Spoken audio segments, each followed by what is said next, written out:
Hey, what's going on, guys? These are some pictures from the book, The Flight of Jesse Leroy Brown. I'm about to do a video on a book review on this book, but here is but I'm going to do some explanations before the book review. Okay, here is Lieutenant Junior Grade Roland Christensen. He was Jesse's instructor at Glenview Naval Air Station. Okay, everybody called him Chris. Chris was a farm boy from Nebraska, and he requested specifically to train Jesse Leroy Brown. And he had Jesse Leroy Brown credits Chris for being able to become a naval aviator. He really took Jesse Leroy Brown under his wing. He had a lot of patience with him. He never gave up on Jesse Leroy Brown, and Jesse Leroy Brown was extremely thankful for that. When the Navy made Chris and not Jesse go on to different bases, they still corresponded through letters. And him and Jesse Leroy Brown remained friends, even though the Navy separated them because, as they say in the Navy, duty calls. Now, here is this is one of Jesse Leroy Brown's squadron mates and wingman, Lieutenant William H Koenig.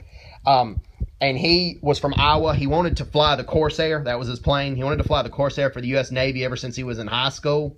And he was very, very impressed with Jesse Leroy Brown becoming the first African-American naval aviator. He treated Jesse Leroy Brown just like anybody else in the squadron. Okay, here is one of Jesse Leroy Brown's closest friend, maybe his closest friend during the time in the Navy.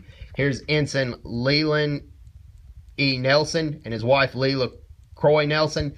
They really took Jesse and Jesse's wife Daisy under and treated them like family. They took them under their wings. They treated them like family.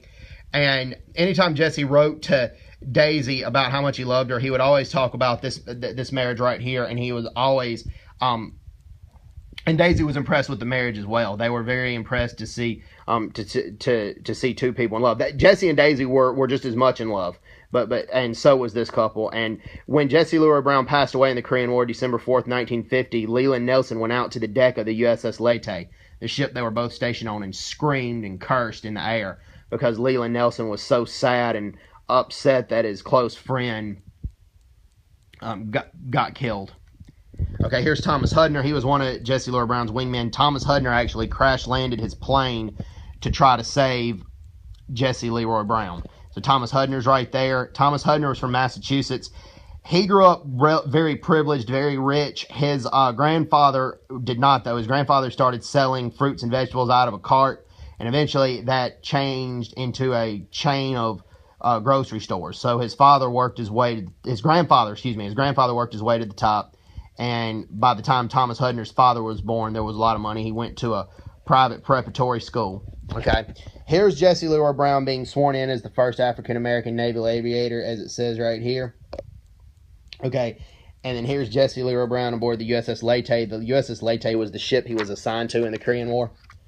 And Thomas Hudner did everything he could to try to save Jesse Leroy Brown, but when Jesse Leroy Brown crashed his plane and his plane got shot down, Thomas Hudner did everything he could, but Jesse's knee was trapped under the fuselage. But President Truman awarded Thomas Hudner the Medal of Honor right here because Thomas Hudner did all he could do.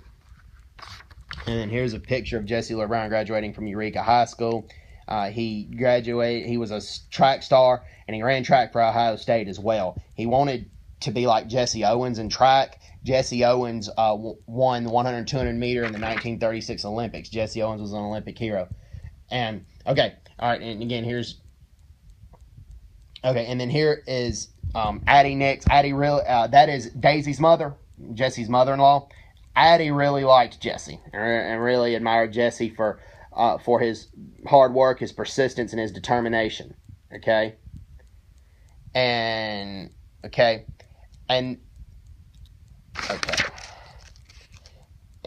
here we go. And then here's another picture of Jesse Leroy Brown, born 1926, died 1950. He was very young. He was too young. Okay. All right. Now I'm going to do the book review. Hope everybody's doing well. Take care. God bless. Bye-bye. Bye-bye.